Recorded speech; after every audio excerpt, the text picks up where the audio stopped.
മനുവിനെ പോലെയല്ല അവന്റെ കുടുംബം. ചെറിയ കാര്യങ്ങൾക്ക് പോലും ഉറക്കെയാണ് സംസാരം. അതാരെയൊക്കെ വേദനിപ്പിക്കുമെന്നുള്ളതൊന്നും അവർക്കൊരു പ്രശ്നമല്ല. എത്ര സിമ്പിളായിട്ട് എന്നോട് പറഞ്ഞു എന്നറിയോ, മോനെ കണ്ടു കിട്ടിയില്ലെങ്കിൽ മോള് സുജാതയുടെ വീട്ടിൽ നിന്നോട്ടെ എന്ന്. അമ്മേ, അങ്ങനെയൊക്കെ അവര് പറഞ്ഞോ? എന്നോട് പറഞ്ഞത് പോട്ടെ, അച്ഛന്റെ മുമ്പിൽ വെച്ച് അങ്ങനെ ധിക്കാരത്തോടെ സംസാരിക്കുന്നത് കേട്ടപ്പോ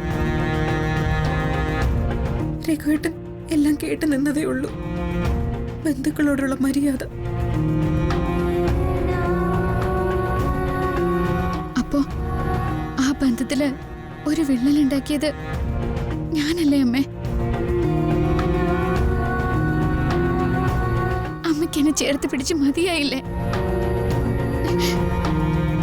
പണ്ട് ഞാൻ അമ്മയോട് പറഞ്ഞിട്ടുണ്ട്, ശാപം കിട്ടിയ ജന്മാണ് എന്റേതെന്ന്. തൊടുന്നവർക്കൊക്കെ ആ ശാപം പടരും. ഒന്ന് മിണ്ടാതിരിക്കുന്നുണ്ടോ മോളെ? വിവരമില്ലാത്ത ഓരോരുത്തർ ഓരോന്ന് പറയുന്നത് നീ ഏറ്റുപിടിക്കുകയാണോ?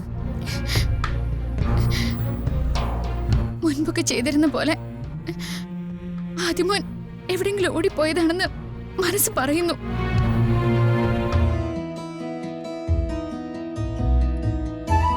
ആഹാ, എടി നീ കുറെ നേരമല്ലേ ഈ ടിവിയുടെ മുമ്പില്?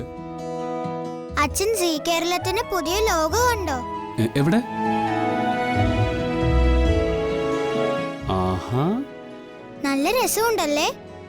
ആ, ഓരോ പുതിയ മാറ്റവും മുന്നോട്ടുള്ള ചുവടുവയ്പ്പാണ്. പുതിയ ലോഗോ, പുതിയ സമയക്രമം, പുതിയ ജീവിത കാഴ്ചകൾ. നമ്മൾ സീ കേരളത്തിനൊപ്പം. പേടിക്കാനുണ്ട്. അമ്മയുടെ മോൻ ജയിലിലേക്ക് പോയപ്പോ കൂടെയുള്ളവരോട് എന്തൊക്കെ പറഞ്ഞു ഏൽപ്പിച്ചിട്ടുണ്ടെന്ന് നമുക്കറിയില്ലല്ലോ.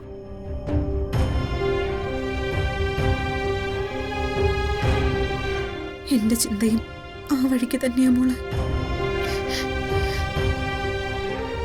ഇടയിലിപ്പം മനു ഉള്ളത് ഒരാശ്വാസം. അന്വേഷണമൊക്കെ അവന് നേരിട്ട് നടത്താൻ പറ്റുമല്ലോ. മോളെ, നമ്മുടെ ആദ്യം അവൻ കണ്ടുപിടിക്കും. നമ്മുടെ ആദ്യം മോനെ പോലീസുകാർ ഇവിടെ കൊണ്ടുവരും. നല്ലതിന് ശ്രമിച്ചിട്ട് അതൊരു ദുരന്തമായി മാറി. ഞാനത് ചെയ്യണ്ടായിരുന്നു. ഞാൻ ഒന്നും ചെയ്യണ്ടായിരുന്നു. അവൻ കരഞ്ഞോട്ടെ, എന്നെ കാണാതെ ബഹളം വെച്ചോട്ടെ എന്ന് കരുതി എവിടെയെങ്കിലും ഇരുന്നാ മതിയായിരുന്നു.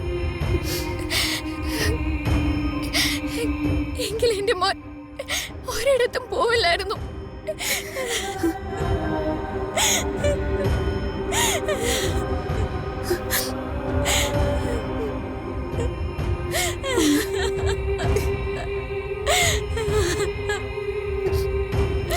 നമുക്ക് പ്രാർത്ഥിക്കാം.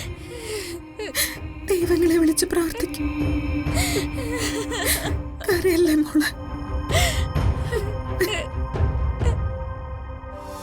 മധുര നൊമ്പരക്കാറ്റ്